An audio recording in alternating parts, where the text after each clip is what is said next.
bize önereceğiniz şeyler varsa burada bu vesileyle dertleşmektir. İnşallah burada bugün de Bismillah diyerek başlayacağız. Rabbim hayırlara vesile kılsın. İsterseniz sizden başlayalım. Biz gene de çok konuşuyoruz. Çoğu yerde de bizi dinlemişsiniz. Biz bugün daha çok sizi dinleyelim. Sizin bize aktaracağınız şeyler varsa onlara en azından tercüman olmak, öğrenmek deriz ve bunu çözmeye çalışırız. Nitekim bireysel olarak biz seslensek sesimiz ya üstada kadar gider ya da birbirimize gelir. Ama siyasi partilerin şöyle bir avantajı var. Siyasi partilerin sesi belki buradan seslenseler sadece Diyarbakır caddelerine değil, bu ses daha Ankara'ya kadar gidiyor. Bu ses İstanbul'a gidiyor. Bu ses Edirne'ye gidiyor. Siyasilerin böyle bir avantajı var. Açıkçası zaten bizim Hüdapar'la bu parti kurmamızın bir amacı da budur. Bu sesimizin, bu söylediğimiz hakikatlerin, söylediğimiz güzelliklerin her yere ulaşmasıdır. Kendi aramızdaki bu güzelliklerin dönmesinden çok bu güzelliklerin herkese ulaşması. Bu vesileyle sizin bize aktaracağınız şeyler inşallah siyaset, bizim sesimiz daha iyi çıkar. Farklı yerlere de ulaşır, faydalı vesile olur. Sizi dinleyelim. Böyle bununla ilgili bize söylemek istediğiniz sağdan başlayalım. Daha direkt sizinledir. Evet, buyurun. Başkanımızın Bağcılar Mahallesi'nde en büyük sorunu şu an camımız. Bağcılar Mahallesi. Evet. Bizim bu zaman arkadaşımız evet, size zahmet. Bir de sizin şeyinizle de sizlerden bir şey yani mahalle olarak, komşu olarak biz hakimizdir. Diyoruz size en büyük sorunu şu an camımız.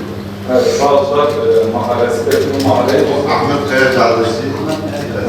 Bunu net biz alalım. Ona göre biz de buradaki arkadaşımız şey yapsın. Şu an burada cami yok. O cami mahallede cami yok. Onu ben başka bir mahallede de gördüm. Yani cami arabayla zor yetişiyoruz. Yani belki yolda gitsen seferi yapacaksın ama o kadar uzak. Yani hepsinin aynı bir şekilde. Onu alacağız.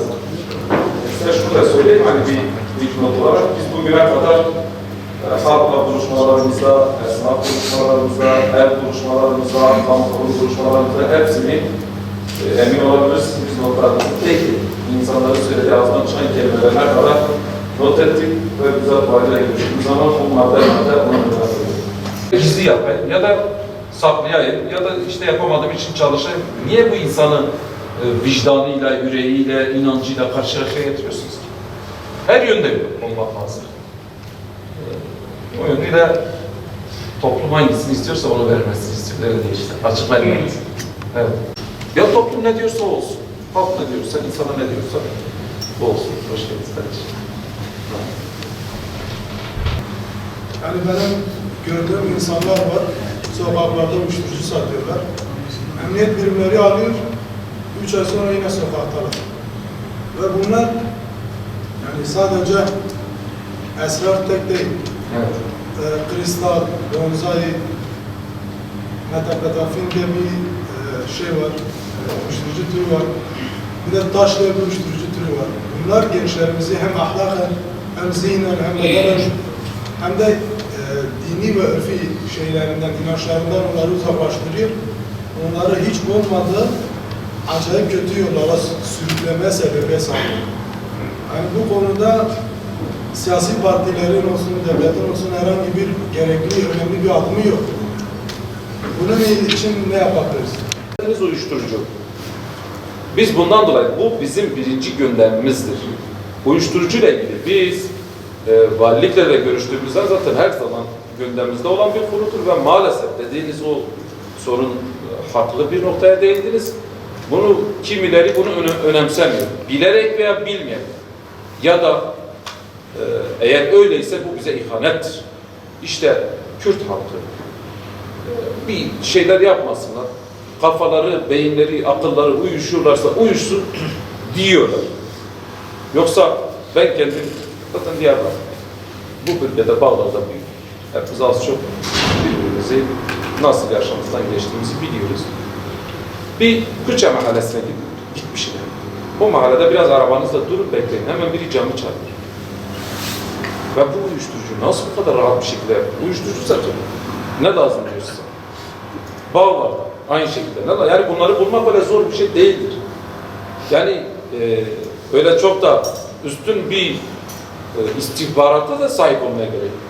Çok rahat bir şekilde bunların yeri bellidir ve tespit edilebiliyor. Bu noktada istediğimiz seviyede uyuşturucuyla bir mücadele yoktur. Biz de ona çünkü uyuşturucuyla bir mücadele olsaydı binlerce gelir.